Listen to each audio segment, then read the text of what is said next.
Good morning, KU. My name is Charlotte James. And I'm Kira Hageman. Welcome back. This is our last show of the semester. I know, it makes me sad. It's gone by really fast, actually. Yeah, it really has. But yeah. So, with it being... Yeah, like what have been some highlights of your semester? I know, like, we're both sophomores, first semester, like, how are you feeling? I'm feeling great. It's definitely, my favorite year so far has definitely been sophomore year. Freshman year, there's just too much adjusting, too much. So much going on. I did not know so where much I going was. on. Definitely like imposter syndrome going on. And now I'm like, okay, whatever. Like, I just go here. But I would say like one of my highlights of the semester for sure, I work with the Kansan. I'm the community outreach coordinator. So we got to do a little sponsorship for JBL, the speaker company, and they came down. If you went to the game against, I think it was like North Carolina. That was a good game. My expertise is not shining through. But they like had this whole thing up, like a little food truck, and they had like a speaker going on. Anyways, I got to interview some people for that, and it was so much fun. I like doing things that like apply to my major, like in real time, in real life. And I got to talk to a lot of cool people, so that was probably definitely my highlight. That's good. That's awesome. I am similar. I also like doing things in my major and applying to real life. Yeah. But I am a poli-sci major as well as a journalism major, so I got to cover election night. And that was like such an awesome, crazy, cool experience. That's exactly what I want to do in the future for my career. Yeah. And I got to do it with the other producer on this show, Milena, who I have become dear friends with. And Yay. it was so much fun. We had a great time, and we were the only two sophomores there, so that was a cool experience. Yeah. But yeah, I mean, as a poli-sci student, that's a once in every 4 years experience. Yeah, no. So like, Got pretty lucky, I guess. I know. I was very lucky. Like the timing all aligned together very nicely. Yeah. What else was? So I guess this was like last week. No way, recent. Yes, very recent. So my sister actually got engaged. Oh my gosh! Like Congratulations! literally Wednesday. It wasn't even a week ago. So I got the call, and his name's Chris, and he was like, "So like I'm proposing like tonight. Like you want to come take photos?" I was like, "Oh, like okay, I'm on my way." So there's one right there that I took. She was super surprised, obviously. But like I don't not too surprised. Not too but surprised. like you know, she was. Aw, I've never that's seen her so like so sweet. speechless. Like usually she yaps all day long. Oh my and gosh! She, like, hardly said yes. Like not in a bad way, if that makes sense. But yeah, so that was definitely. I don't know. I'm super excited for my sister. She's my best friend. So That's so sweet. That makes my heart so happy. So are you gonna be in the bridal party? yeah, I'm the maid of honor. Oh my gosh! Big What can I speech! say? Big speech! Oh, I hope not. Oh, you got it though. Oh, we'll see. We'll Yeah. see. Oh my gosh, absolutely. And then like I don't know about you, but this year I've made such like incredible connections with people. I've been super lucky. I kind of had like a random roommate situation.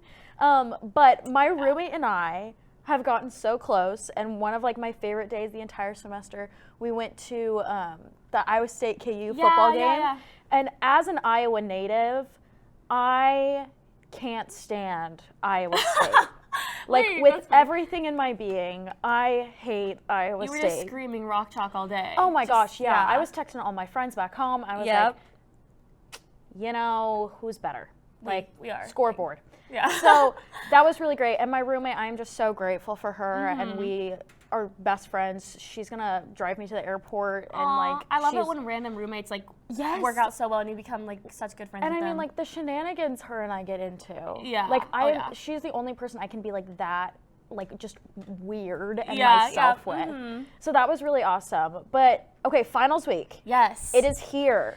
How are we studying? What are we thinking? Like, are we stressed with exams? What are we thinking? So I have no like written exams. Thank goodness. Because so like not much studying, just like back-to-back projects. So a lot of research, a lot of interviews, some Grammarly. You know, Grammarly is working overtime this week. Sunday I turned in a 15-page paper. Oh my gosh, congrats! I'm proud of you. But now I just have like 5 papers to write, an infographic to make. Yep. Like 1 online exam, and psh. Yeah, I guess I did have an online exam, but It's an online exam. Yeah, it was easy. Yeah. Do you have any study tips? Study tips. I do. I think you need to get out of your room, out of your dorm, out of your house, wherever you are. Where do you like to study? I like to go to Watson usually. Stacks? Yes. In the Stacks at Watson. And specifically, I don't want to give this away because like low-key no one's been there this semester, but okay. It's on the end of the bookcases, like in this little corner, like literally you can see nothing else but the end of the bookcase. And so then you're like forced to just like stare at your screen and like do stuff. I'm a 5th floor girl. I like going in like West Stacks, 5th floor. I like the little, it's cozy, it's nice. It is. So that's where I like to study. Yeah, I think that's great. And like some music. I like a little bit of jazz, honestly. I'm a jazz girl. I can't study to anything but smooth jazz because I have like a scatterbrain, if you can't tell. And I need like smooth jazz to lock in. And then another thing, I know this sounds so stupid, but I have to take like time-lapse videos of myself. Oh no, I get that. Because like then I can't be on my phone.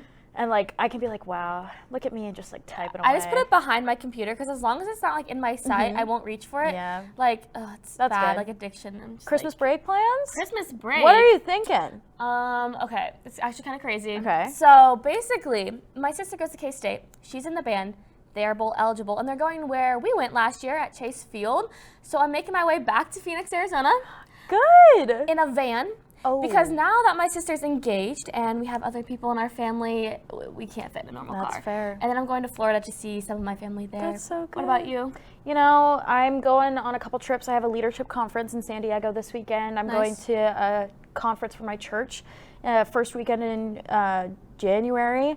You know, some family time, but I think that's all we have for hosting today. Yeah. We just want to say thank you for tuning in. Of course, we still have more to come. Don't leave quite yet. But we're going to send it to an interview with Milena and her sister. Welcome back. I'm here with a very special guest. This is Madeline Hesterly. She's in the Dance Conservatory at UMKC. And you know, Madeline, I want to hear about what are your plans for the holiday break? Awesome. Well, thank you for having me today. So I have the opportunity to study in New York City over the break, and I'm really excited because New York is probably my favorite place in the US, and I'm going to the Martha Graham Company, and I'm going to be studying this style of dance called Graham.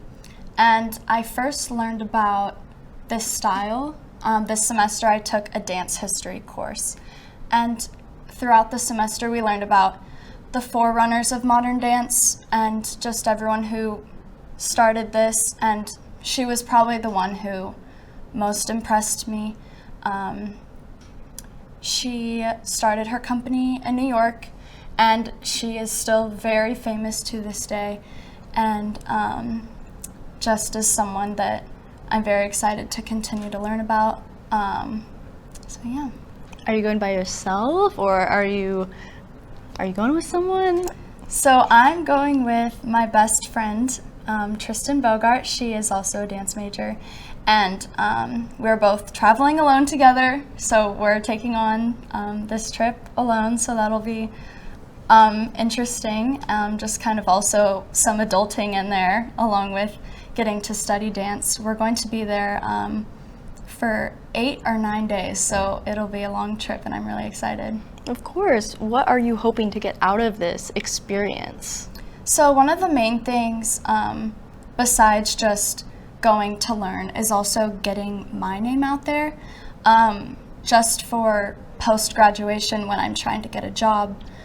Just as many companies, artists, choreographers, dancers that know my name can just help get my name out there and just be seen more. So I'm hoping that everyone who's teaching me during my time there just remembers my name so it can get out there. I also am just really excited to challenge myself and learn this new style of dance because it has its challenges that I'm not used to growing up in the ballet world. So this will definitely help broaden my my tool pocket as a dancer, and I will just be able to do more things. Yeah. And can you tell me a little bit more about the type of dance you'll be doing? So it's called modern dance, And typically you don't wear shoes, so it's just like you're barefoot. And you start always on the floor, and Martha Graham came up with this expression, and it's called contraction and release. And so throughout the whole class, we will be contracting and releasing. And you might not know what that is, but it's just like you use your core. And so like a contraction, you're contracting in, and a release, you're doing the opposite, so you're releasing. And so her whole technique, which is Graham, is based off of contraction and release. And I think I'm just really excited to learn more about that, because I know it can be a challenge for someone shifting from the ballet world to now you're trying to like, you're on the floor and you don't have shoes on, and you're just, it's so different than like being up and in point shoes. And yeah, so I'm really excited to just like challenge myself, and I'm sure it'll be like really rewarding when I come back to Kansas City. And I'll be able to take what I learned and use it the rest of my career. And yeah. So this technique can apply to different styles of dance, not Absolutely. just modern? Mm-hmm. I think that it'll definitely make me a stronger dancer overall, and that's something that I'm always wanting to learn more. Expanding my knowledge and everything. Yeah. Well, do you have anything else that you'd like to add? I think that's all. Thank you for having me. Well, thank you so much for meeting with me today. We are going to take a quick break, and we are going to be back with news and sports. Welcome back, I'm Ashlyn. And I'm Harrison. Here is your today's Good Morning KU News update. Rebels in Syria have overthrown the government in Damascus this past Sunday. The president of Syria, Bashar al-Assad, is currently in Moscow seeking political asylum. The rebel group Hayat Tahrir al-Sham took the capital in quick pace after the fall of Aleppo on November 27th and the capture of Homs on December 7th. Hayat Tahrir al-Sham is currently calling for a Syria free from the rule of the al-Assad regime. Jackson County leaders in Missouri are under pressure to decide how to spend $70.4 million in COVID-19 relief funds before the December 31st deadline. County Executive Frank White Jr. has proposed dedicating the funds to public safety and healthcare costs, while the community groups argue for investments in affordable housing, childcare, and mental health services.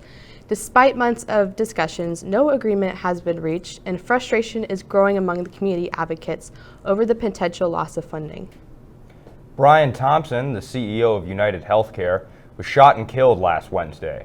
The suspect, Luigi Mangione, was arrested in Altoona, Pennsylvania Sunday evening and charged for murder by Manhattan prosecutors. The murder has sparked a strong controversy surrounding the public image of executive employees at large companies. Wildfires spreading rapidly this morning in Malibu, California, causing evacuations along the coast.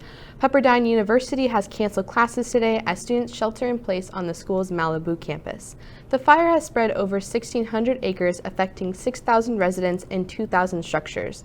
Weather conditions remain dangerous, with winds up to 80 miles per hour and extremely low humidity. The cause is still unknown.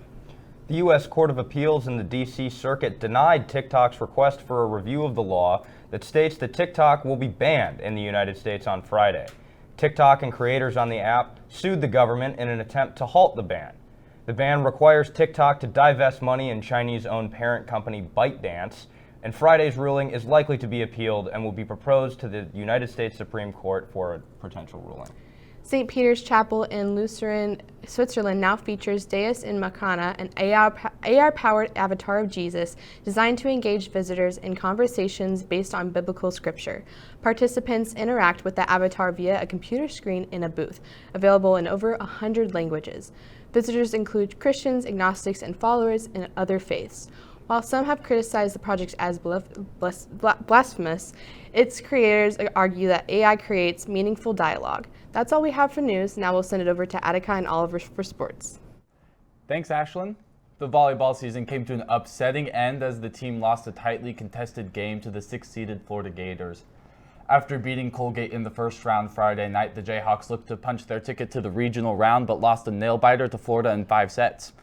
Although the season did not end the way we were hoping, we give all the love to seniors Toyosi Anabanjo, Caroline Bien, Aya El Nadi, London Davis, and Cameron Turner. This team would not have made it this far without them, and we thank you for years of excellence as Jayhawks. The first ever 12-team college football playoff bracket was released on Sunday. 4 teams, Boise State, Arizona State, Oregon, and Georgia, earned byes into the quarterfinal round. 8 other teams will play first-round games, with the higher seed having a home game. All 12 teams have the same goal, playing in the national championship on January 20th in Atlanta, Georgia. The Chiefs pulled off yet another miraculous win on Sunday Night Football against the Los Angeles Chargers. They moved to 10-0 in one-score games and 12-1 on the season, and with a divisional win, they clinched the AFC West for the 9th straight year. Running back Isaiah Pacheco returned to the field, rushing for 55 yards and catching a pair of passes after breaking his leg early this season. The Chiefs look to get healthier for the rest of the season on their quest to be the first team to three-peat to the Super Bowl. KU football has 2 new coordinators as defensive coordinator Brian Borland announced his retirement last week, and offensive coordinator Jeff Grimes took a new job at Wisconsin. Jim Zambrowski, who was the offensive play caller for the Jayhawks' 49-36 win in the Guaranteed Rate Bowl last year, was named the new coordinator for the offense. DK McDonald, the former co-defensive backs coach for Kansas, was promoted to be the new defensive coordinator. The women's basketball team played Wichita State at home this week, winning 70-60 despite starting guards Laia Canessa and Samaya Nichols being in foul trouble for most of the second half. Freshman Reagan Williams was able to hold things down in the back while the backcourt was on the bench. She recorded a double-double with 11 boards and a career-high 13 points to stave off the Shockers. The team has 2 home games this week against Kansas City on Wednesday and Penn State on Sunday that will wrap up their non-conference schedule. KU basketball lost their first 2 road matchups against Creighton and Mizzou this past week. Blue Jay guard Pop Isaacs led the way for Creighton with 27 points in the Blue Jays' 76-63 win in Omaha on Wednesday. The Jayhawks then went to Columbia on Sunday to face the Tigers. KU made a late run, cutting Missouri's lead to just 2 after trailing by as much as 24, but their comeback ultimately fell short, losing to their rival 76-67. Now, Oliver, I know Kansas still has 2 non-conference games left on the schedule, including Saturday's home game against NC State. But it's just about time for Big 12 conference play to start. And we got a graphic here about rankings that we have for the Big 12. Iowa State is going to be leading the way, followed by Kansas, Houston, Baylor, and Colorado in the top 5. Cincinnati, BYU, Arizona, and Texas Tech are going to be the next 4. They're going to be all of the Big 12 teams that we projected to make March Madness tournament. And then down at the bottom, we have West Virginia, Arizona State, Kansas State, Oklahoma State, UCF, TCU, and in last place, we have Utah. Now, Oliver, there's obviously too many teams to go over right now, but what is a couple teams that you're looking out for or surprising you early on in the season here? Well, one team that is surprising me, and that's Kansas State. Now, they're 6-3, but they have really struggled this year, and they've got a couple new transfers. Coleman Hawkins from Illinois, he's starting to find his way, but they have not looked good here in the early season. They lost to Liberty in their preseason tournament. They lost to LSU at home, and they recently lost to St. John's on the road. So with Jerome Tang, it's a talented roster, and we'll have to see if they make the tournament. But right now, it just doesn't look like they will. What about you? Yeah, to talk about another Wildcat-esque team, I have the BYU Cougars on the other end of the spectrum. They're looking really good right now. They're 6-2 on the season, and also shout out to BYU. They just landed the #1 recruit in the country, AJ Divasanta. Now he won't be playing this season, of course, but that's a big win for that program. Their losses came against Ole Miss in overtime and against Providence. Good, solid team in the Big East. They're led by kind of an unexpected freshman star, Igor Denim. They finished 23-11 last season as their first season in the Big 12. And although Mark Pope is out as the coach, he's headed over to Kentucky. They look really good to start the season. They've had some unexpected players step up. I think they're going to be able to make a run here in this Big 12. Yeah, I think so too. And I also think that Colorado could also make a run. As they saw in the graphic, we have them in the top 5. Not a lot of people would say that about this Colorado team, but they finished 3rd in the Pac-12 last year, and they made the tournament, and their head coach is a KU grad, so rock shot. Shout out Ted Boyle there playing for Kansas. Yep. A team that disappointed is Arizona. They finished in the Sweet 16 last year. They ended up getting upset by Clemson in the Sweet 16. They returned a lot of players. Obviously, they're headlined by Caleb Love, fifth-year senior. He has been particularly not up to par. Yeah. He's having his worst year since his freshman season in just about every major stat category. Efficiency-wise, he's down to his career low since his freshman year. Same thing with points. And it seems like losing key players such as like Kashad Johnson, he graduated, Omar Ballo transferred over to Indiana, is taking a big hit. I look for them to bounce back. They're 4-4 on the season. They had one of the toughest non-conference schedules, though. They played Duke, a really good team. They lost in their early season tournament. They lost a couple of tough games there. But I think they'll be able to bounce back, make some noise in the Big 12. I have them sneaking into the tournament. I think we had them 7th or 8th here in our Big 12 rankings. But Iowa State is leading the way. Kansas shortly behind. Obviously, a pair of losses on the road isn't looking too good for Kansas. But I think we'll be able to bounce back, make some noise in the Big 12, and hopefully make a run in March. Definitely. So we are going to be sending it over to a package with Grace after this quick break. Finals week is approaching fast, and students at the University of Kansas are preparing to tackle the challenge. Whether it's balancing studying, staying healthy, or managing stress, we've gathered tips to help you get through the week. Starting off, one of the most crucial yet overlooked elements of successful studying is getting enough sleep. I really have to focus if I'm going to stay up all night, because that's the only way it's worth it. Usually when I stay up all night, I don't do it as well because I feel like my brain's just spinning. Making a schedule can also help you stay on top of your work. I make sure to allocate time to each day towards a certain subject, because I know if I don't, I will not be studying properly for my exams. Finding the right study environment is another crucial tip. I am not really the best at studying in my room, so I like to find places where I know I can go and sit and do work for at least a couple hours at a time. Finally, remember that hard work pays off. My biggest piece of advice is, it may seem stressful in the moment, but honestly, it's so rewarding once you walk out of your last exam and you're like, I did it, I made it through. Finals week can be challenging. With enough rest, planning, and taking advantage of campus resources, you can successfully make it through finals. Good luck, Jayhawks, and I'm Grace Johnson with Good Morning KU. 37% of teens are cyberbullied. 95% of teens say they have an online presence. 23% of students say they have bullied someone. Before you post, think, is it true? Is it helpful? Is it inspiring? Is it necessary? Or is it kind? For more information, visit stopbullying.gov.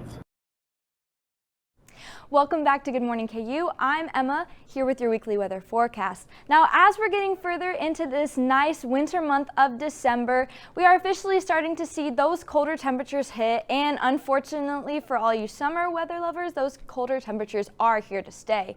Talking specifically about this week, partly cloudy skies are what's going to be happening for the rest of this week.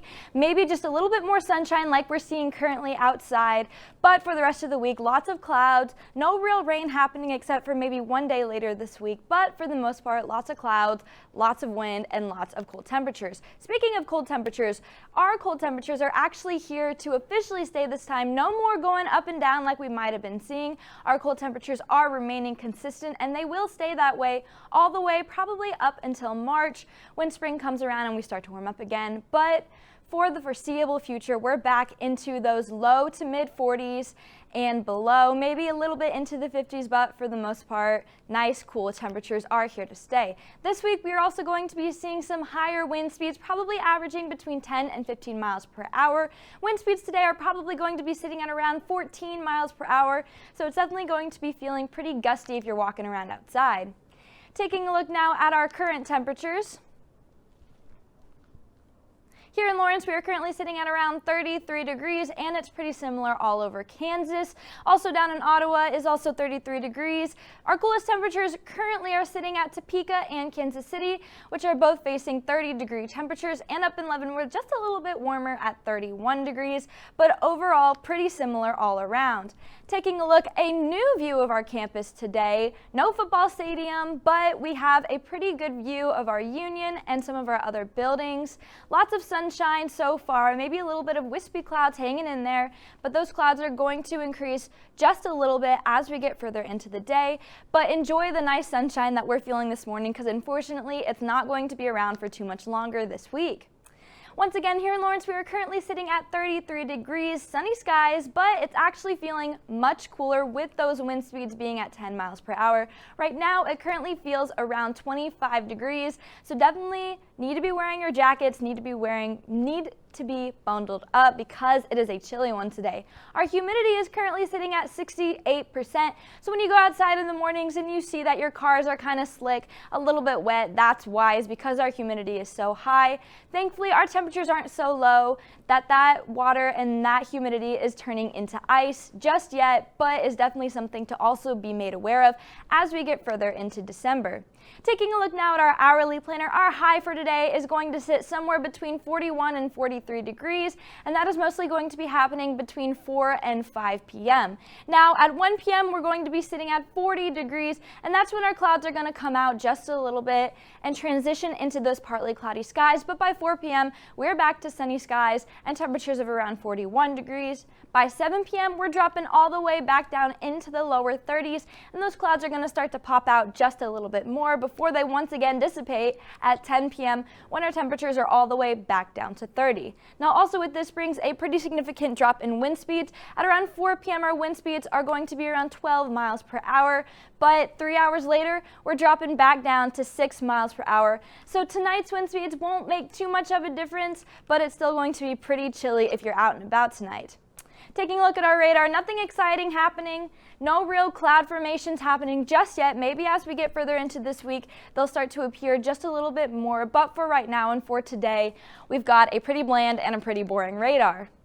Tonight's forecast, we're looking at a low of 23 degrees, and that's going to be happening in the early hours of our morning. Most likely between 1 and 3 a.m. is when those 20-degree temperatures are going to be occurring. Partly cloudy skies, making way for the transition into partly cloudy skies during the day for the rest of the week, and that's going to start tonight. Stronger wind speeds than what we're seeing during the day today at that 14-mile-per-hour cap before they start to drop down just a little bit. No humidity happening tonight, but a small chance of snow, probably sitting around 10%, which means more than likely there's going to be no snow. There's not going to be any ice, none of that just yet, but still something to keep on your radar. Taking a look now at tomorrow's forecast, a dip in temperatures of around 5 to 10 degrees all the way down to 36 degrees. Sunny skies for a little bit before they start to transition into those partly cloudy skies as we get further into that day. Stronger wind speeds averaging between 10 and 15 miles per hour, probably capping off at that 13-mile-per-hour mark, so still pretty gusty and still pretty windy. Our humidity, however, is dropping down to around 46%, so it won't be quite as bad as what we're going to be seeing towards the end of today and tonight, but definitely still has the potential to make a slight impact in those early morning hours. Taking a look now at our extended forecast, like we said, cooler temperatures are going to be fairly consistent as we get further into this week. Tomorrow is actually going to be our coolest day for the week at 36 degrees, but by the time we get to next Monday, we're all the way back up to 55 degrees, and that's probably the warmest we're going to be seeing for the foreseeable future, besides maybe a slight warming of temperatures the week after. By Tuesday, we're already back down to 52 degrees, but as far as this week goes, we're staying pretty consistent in those mid to upper 40s temperatures, and then as we're getting further into this week, more clouds are going to pop up. Tomorrow's really our last day of sunshine, and then after Wednesday, we're going to be seeing pretty consistent cloudy skies, maybe some sun here and there, and then by Friday, we do have the potential for some afternoon showers. But thankfully, because those temperatures are sitting at 48 degrees, we don't really have the potential to be going any further than rain. No ice, no real hail is probably going to be happening. Now finally, we're taking a look at our extended forecast for finals week next week. Pretty similar temperature-wise. averaging between the low to mid 40s all the way up to a high of about 52 degrees next Monday. Actually, excuse me, the Monday after.